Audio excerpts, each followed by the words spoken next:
రాశి వారికి ఈ వారం అనుకూలమైన ఫలితాలు గోచరిస్తోంది. సప్తమాధిపతి దశమాధిపతి అయిన గురువు జన్మరాశిలో ఉన్నారు. అదేవిధంగా షష్టమ లాభాధిపతి అయిన కుజుడు పంచమంలో, తృతీయాధిపతి అయిన రవి చతుర్థంలో ఉన్నారు. పంచమ వ్యయాధిపతి అయిన శుక్రుడితో కలిసి ఉన్నారు. అయితే ఉద్యోగపరంగా వ్యాపారపరంగా అనుకూలమైన స్థితికి ఎదగడానికి ఒక మంచి అవకాశం అని చెప్పవచ్చు. మీ మనోధైర్యంతో అవకాశాలని వెతుక్కుంటారు. ఫైనాన్స్ పరంగా కూడా నిలదొక్కుంటారు. మీకు రావాల్సిన మొండి బాకీలు కావచ్చు, లేదా ఎప్పుడో సేవింగ్ చేసిన డబ్బు కావచ్చు, లేదా భూమికి సంబంధించిన కావచ్చు, ఏదైనా సరే ఈ వారం కొంత డబ్బు మీకు వచ్చే విధంగా గోచరిస్తోంది. అదేవిధంగా షష్టమాధిపతి అయిన కుజుడు పంచమంలో ఉన్నారు. అనుకూలమైన తన లాభాన్ని చూసుకుంటున్నారు. కాబట్టి భూ సంబంధించిన విషయ వ్యవహారాలు మీకు సానుకూలంగా ఉంటాయి. మంచి అవకాశాలు కలిసి వస్తాయి. వాటిని ఉపయోగించుకోండి. ఎప్పటి నుంచో స్వగృహం కొనాలనుకునే వారి కళ నెరవేరుతుంది. ప్రయత్నాలు చేయడం. ఇక్కడ విషయం ఏంటంటే ఏ పనైనా సరే మీకు చెప్తేనే చేస్తారు. మీకు చెప్పకుండా మీరు ఏది చేయరు. ఇల్లు కొనాలంటే ఎవరో చెప్పాలి. అంతేగాని సొంతంగా మనం కొనుక్కుందాం, లేదా బంగారం కొందాం, లేదా ఏదో ఇన్వెస్ట్మెంట్ చేద్దాం అనే భావన మీకు ఉండదు. కష్టపడ్డామా, రూపాయి పక్కన పెట్టామా అనే భావన తప్పితే కానీ సంపాదించాలి అనే భావన మీకు ఉండదు. సంపాదించి దాచాలనే భావన ఉండదు. అప్పటికప్పుడు ఖర్చు పెట్టేయడం ఉంటుంది. ఇటువంటి విషయంలో జాగ్రత్త వహించాలి. సేవింగ్స్ చేయండి. అదేవిధంగా గృహ నిర్మాణ పనుల మటుకి చక్కగా ప్రారంభించండి. మంచి ఫలితాలు ఉంటాయి. అదేవిధంగా వివాహం సంబంధించిన విషయ వ్యవహారాలు సానుకూలపడతాయి. వివాహం కోసం ప్రయత్నిస్తున్న వారికి అనుకూలమైన కాలం అని చెప్పవచ్చు. మంచి సంబంధం కుదురుతుంది. ఆరోగ్యరీత్యా కూడా ఎటువంటి ఇబ్బందులు ఉండవు. చిన్న చిన్న సైనస్ ప్రాబ్లం ఉండే అవకాశం గోచరిస్తోంది. వాటి విషయంలో జాగ్రత్త తీసుకోండి. అదేవిధంగా సోదరి సోదరుమణులతోటి ఉన్న విభేదాలు తొలగిపోతాయి. పెద్దల ఆరోగ్యం పట్ల, తల్లిదండ్రుల ఆరోగ్యం పట్ల కొంత జాగ్రత్తలు తీసుకోవాలి.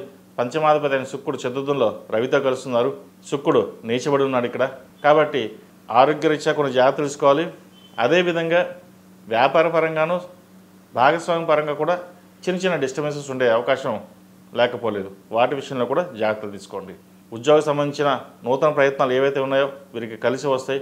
కొత్త వ్యాపారాన్ని ప్రారంభించాలి, లేదా ఫ్రాంచైజీ తీసుకోవాలి అనే యోచన చేస్తారు. అది మంచి సూచనే.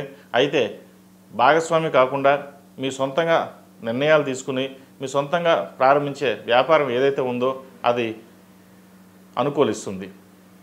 అలాగే పార్ట్నర్షిప్లో చేసే వ్యవహారాలు ఏవైతే ఉన్నాయో చిన్న చిన్న డిస్టర్బెన్స్ వచ్చినా సరే సమస్యపై ముందుకు వెళ్ళడం జరుగుతుంది.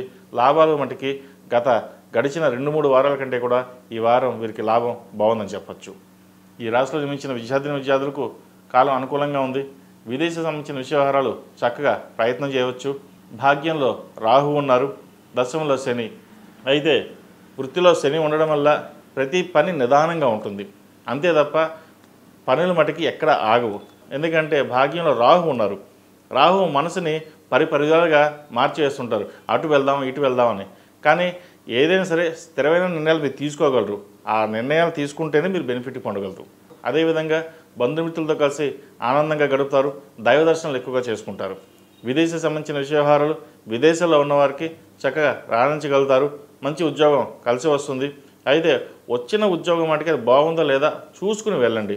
ఎందుకంటే ఉన్న ఉద్యోగం రిజైన్ చేసుకుని తర్వాత ప్రారంభిద్దాం, లేదా తర్వాత చూసుకుందాం అనే భావన మటుకు వెళ్ళకండి. ప్రస్తుతానికి ఉద్యోగం ఉన్న తర్వాతే కొత్త ఉద్యోగం ప్రయత్నం చేయండి.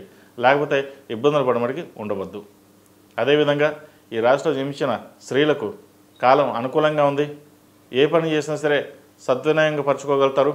మీ తెలివితేటలతోటి చక్కగా రాణించగలుగుతారు. కాబట్టి ఎందుకంటే రాశ్యాధిపతి చతుర్థాధిపతి అయిన బుధుడు పంచమంలో ఉన్నారు.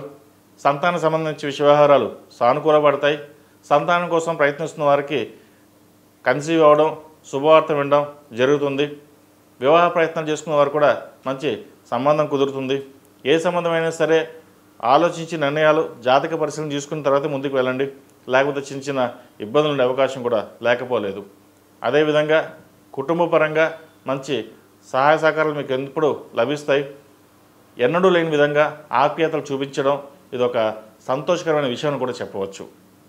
అందరూ మనల్ని పక్కన పెట్టారే, మనం ఎవరితోటి మాట్లాడడం లేదే అనే భావన కూడా ఉండదు. ఇక్కడ విషయం ఏంటంటే మీకు మీరుగానే మాట్లాడుకోవాలి. మీరుగానే వెళ్ళాలి. అందరితో కలవాలి. కలిస్తేనే కుటుంబం. అది ఆఫీస్లో కావచ్చు, వ్యాపారంలో కావచ్చు, ఇంట్లో కావచ్చు, ఎక్కడైనా సరే నాకు నేనుగానే ఉంటాను, నేను ఇలాగే ఉంటాను అన్న భావంతో మటుకు ఉండకండి. అది అందరికీ కాదండి, కొంతమందికే. ఎందుకంటే కొంతమంది ఎలా బిహేవ్ చేస్తుంటున్నారు. కాబట్టి ఇటువంటి విషయాల్లో జాగ్రత్తలు తీసుకోండి. ఈ రాశిలో జన్మించిన వారు ప్రతిరోజు ప్రతినిత్యం దక్షిణామూర్తి స్తోత్రాన్ని పఠించడం, అదేవిధంగా గురువారం నాడు శనగలు దానంగా ఎవరికైనా ఇవ్వడం చెప్పదగిన సూచన.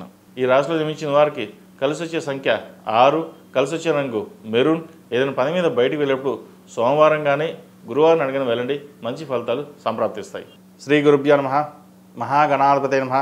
శివాయుగురే నమః.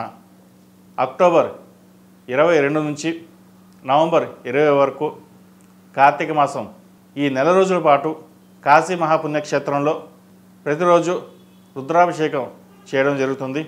వారి వారి గోత్రనామాలతోటి ముందుగా మీ గోత్రనామాలు నమోదు చేసుకుని ఈ కార్తీక మాసం నెలలు కాశీ మహాపుణ్యక్షేత్రంలో అభిషేకం చేయించుకోవడం అనేది చాలా అదృష్టం. చాలామంది చేస్తూ ఉంటారు. అయితే ఒక 4 రోజులు ఉండడం, 9 రోజులు ఉండడం, కొంతమంది నెలలు కూడా ఉంటుంటారు. మనకు తగ్గట్టుగా గోత్రనామాలతోటి ఈ కార్తీక మాసంలో అభిషేకం చేయడం వల్ల ఐశ్వర్యం, అభివృద్ధి, విద్య, ఉద్యోగం, వ్యాపారం అన్ని విధాలుగా బాగుంటుంది. ఆ పరమేశ్వరుడు అనుగ్రహం అందరికీ ఉందంటే అంతకంటే భాగ్యం ఉంది, అందరికీ ఉంటుంది. ఈ కాశీ మహాక్షేత్రంలో ఈ నెల రోజుల పాటు అభిషేకం జరుగుతుంది. వివరాలు 8466932223, 7731881113, 8466932225 నంబర్ను సంప్రదించండి. మీ గోత్రనామాలు నమోదు చేసుకోగలని మనవి. సర్వే జనా సుఖినో భవంతు, లోక సమస్త సుఖినో భవంతు. ఓం శాంతి శాంతి శాంతి. ePoojaStore.in పసుపు కుంకుమ నుంచి దేవతా విగ్రహాల దాకా అన్ని రకాల పూజలు, వ్రతాలు, వివాహం, గృహప్రవేశం, హోమాది శుభకార్యాలకు కావలసిన పూజా సామాగ్రి అంతా ఒక్క క్లిక్తో మీ ఇంటి వద్దకే. నేడే ఆర్డర్ చేయండి మీ ePoojaStore.in లో. One stop for all puja needs.